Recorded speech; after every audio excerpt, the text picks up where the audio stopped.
शिवसेना युबीटीच्या सुषमा अंधारे आपल्या सोबत आहेत, त्यांच्याकडे आपण जाऊयात. सुषमाताई, अखेर माणिकराव कोकाटेंचा राजीनामा झालाय, तुमची पहिली प्रतिक्रिया काय? स्वच्छ प्रशासनाचे ढोल वाजवणारे देवेंद्रजी यांचं अभिनंदन मनपूर्वक. पहिल्या वर्षात पहिली विकेट पडली, दुसऱ्या वर्षात दुसरी विकेट, अजून एक विकेट पडणं बाकी आहे, तेही पडेल लवकरच. परंतु या सगळ्यातनं एक स्पष्ट होते की या सरकारचा चेहरा मोहरा काय आहे.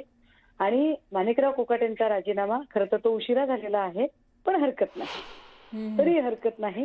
पण मला वाटतं की महाराष्ट्राच्या जनतेसाठी हा फार फार फार मोठा मेसेज आहे की महायुतीचं सरकार हे किती भ्रष्टाचाराने बरबटलेलं सरकार आहे.